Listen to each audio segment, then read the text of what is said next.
شكرا يا ربي شكرا هديت قلبي شكرا نورت دربي شكرا شكرا يا رب۔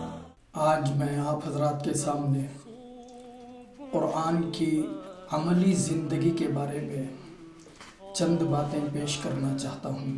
قرآن کا ایجنڈا ایمپاورمنٹ فار آل ہے۔ دنیا میں بسنے والے ہر انسان کی خوشحالی اور کامیاب زندگی کا ایک مکمل پروگرام قرآن پیش کرتا ہے۔ رسول کریم صلی اللہ علیہ وسلم کی نبوت والی 23 سالہ زندگی میں قرآن نے ہر طرح کے انسان کے لیے اس کی خوشحالی کا ایک مکمل نظام عطا کیا ہے۔ قرآن انسانی زندگی کی ضرورتوں کی تکمیل میں رہنمائی کرتا ہے۔ قرآن صرف نماز، روزہ، حج، زکوٰۃ کی بات نہیں کرتا، بلکہ وہ انسانوں کو بتاتا ہے تمہیں کیسے جینا ہے، کیسے کمانا ہے، کہاں اور کیسے خرچ کرنا ہے، کیا کھانا ہے، تمہارا مکان کیسا ہونا چاہیے، تمہاری سواری کیسے ہونا چاہیے، تمہارے بیوی بچے کیسے ہونا چاہیے، تمہاری فیملی لائف کیسی ہونا چاہیے، تمہارا محلہ، تمہارا شہر، تمہارا ملک کیسا ہونا چاہیے، تمہاری پرسنل لائف کیسی ہونا چاہیے، سوشل لائف کیسی ہونا چاہیے، تمہاری اکنامیکل کنڈیشن کیا ہونا چاہیے، تمہاری پولیٹیکل لائف کتنی پاورفل ہونا چاہیے۔ غرض انسانوں کی پسماندگی اور بیکورڈنس کو خوشحالی اور باعزت طریقے سے بدلنے کا مکمل ایجنڈا قرآن پیش کرتا ہے۔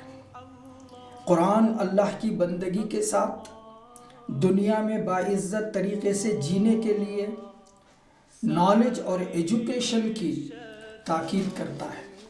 قرآن کی سب سے پہلی وحی غار حرا میں اقرأ بسم ربک الذی خلق خلق الانسان من علق، انسان کو اللہ نے سب سے پہلے پڑھنے کا حکم دیا، نالج اور ایجوکیشن کی بات کی، اور دینی تعلیم کے ساتھ ساتھ ماڈرن ایجوکیشن کی بھی بات کی، سائنس اور ٹیکنالوجی کی بھی بات کی۔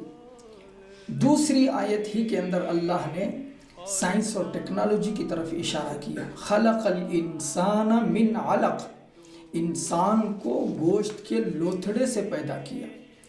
علق کے لفظ سے ہی سائنس اور ٹیکنالوجی کی طرف قرآن اشارہ کرتا ہے۔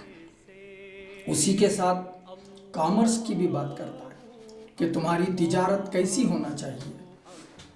اللہ نے قرآن میں فرمایا فَإِذَا قُضِيَتِ الصَّلَاةُ فَانْتَشِرُوا فِي الْأَرْضِ وَابْتَغُوا مِنْ فَضْلِ اللَّهِ، جب تم نماز پڑھ چکو تو زمین میں پھیل جاؤ اور اللہ کے فضل کو تلاش کرو، یعنی کمانے کی طرف کوشش کرو۔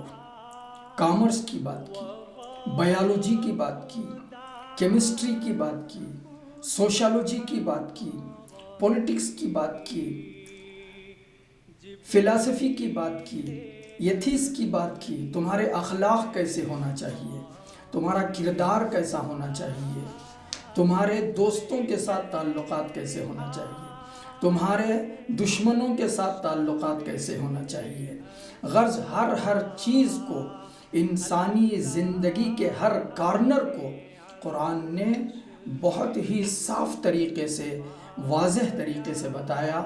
شرط صرف یہ ہے کہ ہم قرآن کو پڑھیں، قرآن کو سمجھیں اور قرآن کے مطابق اپنی زندگی کو بنائیں، تو دنیا میں بھی ہم باعزت طریقے سے زندگی گزار سکتے ہیں اور آخرت کے اندر بھی ہم اللہ کی رضا اور خوشنودی حاصل کر سکتے ہیں۔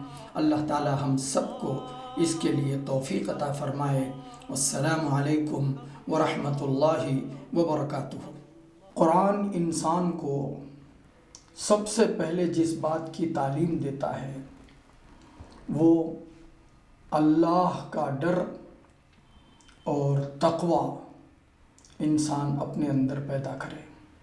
شكرا يا ربي شكرا هديت قلبي شكرا نورت دربي شكرا